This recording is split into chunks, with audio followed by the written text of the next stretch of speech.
Now let us talk of something that very important matters to all of us. Who has created you? আপোনাক কোনে সৃষ্টি কৰিলে বা মোক কোনে সৃষ্টি কৰিলে? বহুতে কয় যে মোক মই বান্দৰৰ পৰা আহিছোঁ. I'm coming from monkey. I'm coming from evolution. And there are so many views are about our own identity. Our identity.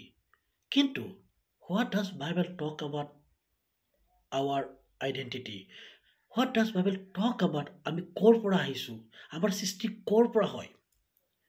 যদি আমি আদি পুস্তক 1:26 পদলৈ চাওঁ, 1:26 পদলৈ আমি চাওঁ, 1:26 পদলৈ চাওঁ, what does Bible talk about us? What does Bible talk about our identity? Where we are coming from?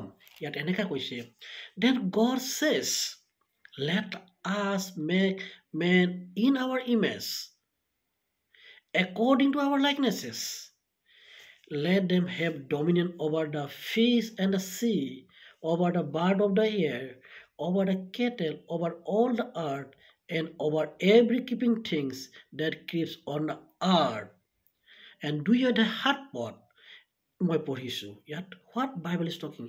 And the Lord God formed man of the dust of the ground and breathed into nostril and breathed of life, and man become a living beings.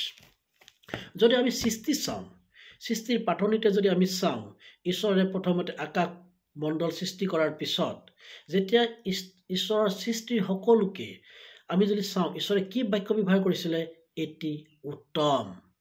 কিন্তু Genesis chapter 1:31 আদি পুস্তক 1:31 পদত যেতিয়া ঈশ্বৰে মানুহ সৃষ্টি কৰাৰ পিছত ঈশ্বৰে কৈছিলে এইটো অতি উত্তম, এইটো অতি উত্তম। মানে সৃষ্টিৰ আটাইতকৈ শ্ৰেষ্ঠ আছিল মানুহক সৃষ্টি কৰাটো। আপুনি আৰু মই, আপোনাক আৰু মোক ঈশ্বৰে নিজৰ ইমেজ, নিজৰ প্ৰতিমূৰ্তিৰে সৃষ্টি কৰিছে। বাইবেল কি হৈছে? let us. That means here God the Father, God the Son, and God the Holy Spirit involved in our creations. মানে ঈশ্বৰৰ প্ৰথম সৃষ্টিত আমি কি দেখা পাওঁ? পিতৃ পুত্ৰ পবিত্ৰ আত্মাৰ যোগেদি মানুহক সৃষ্টি কৰা হৈছিল আৰু কৈছে let us in our own image, according to our likeness. মানে আমাৰ দৰে। অকল ঈশ্বৰে আমাক সৃষ্টি কৰাই নাছিলে, কিন্তু সৃষ্টি কৰাৰ পিছত ঈশ্বৰে আমাক ঈশ্বৰে কি কৈছিলে? let us our own image, according to our likenesses. আৰু আমাক দায়িত্ব দিছিলে, এজ এ ৰেছপনচিবিলিটি দিছিলে যে আমি তেওঁৰ সহভাগী হওঁ। কি কৈছে? let them dominate over everything. ঈশ্বৰ প্ৰথমতে যেতিয়া সৃষ্টি কৰাৰ পিছত, জীৱ জন্তু সৃষ্টি কৰাৰ পিছত মানুহক ৰখীয়া পাতিছিলে আৰু কৈছিলে যে এই পৃথিৱীত থকা সকলোখিনি মানুহে চলাই যাব। And that's why we are created and we are given a responsibility, we are given a stewardship to look after God on creations. Not only that, ঈশ্বৰে তাতে এৰি দিয়া নাছিলে মানুহক। কি কৰিছিলে? যেতিয়া ঈশ্বৰে আদমক সৃষ্টি কৰিছিলে, যেতিয়া আদম অকলশৰীয়া আছিলে, ঈশ্বৰে কি কৰিছিলে? তেওঁৰ সহপাঠী, তেওঁৰ কাৰণে আদমৰ কাৰণে হাৱাক সৃষ্টি কৰিছিলে। আৰু সৃষ্টি কৰাৰ পিছত কি কৰিছিলে? ঈশ্বৰে তেওঁলোকক কি কৈছিলে? ঈশ্বৰে তেওঁলোকক আশীৰ্বাদ কৰিছিলে। সিহঁতক কি কৈছিলে? সিহঁতক আশীৰ্বাদ কৰিছিলে। ঈশ্বৰে কৈছিলে God bless them. কৈছে God bless them and God says to them. ঈশ্বৰে তেওঁলোকক আশীৰ্বাদ কৰি এটা কমাণ্ড দিছিলে যে be fruitful and multiply.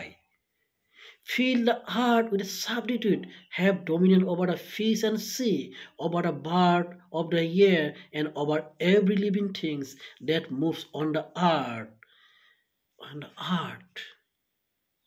ঈশ্বৰে তেওঁলোকক সৃষ্টি কৰাৰ পিছত দায়িত্ব দিছিলে যাতে তেওঁলোকে দায়িত্বটো সুচাৰুৰূপে সৃষ্টি কৰিব পাৰে।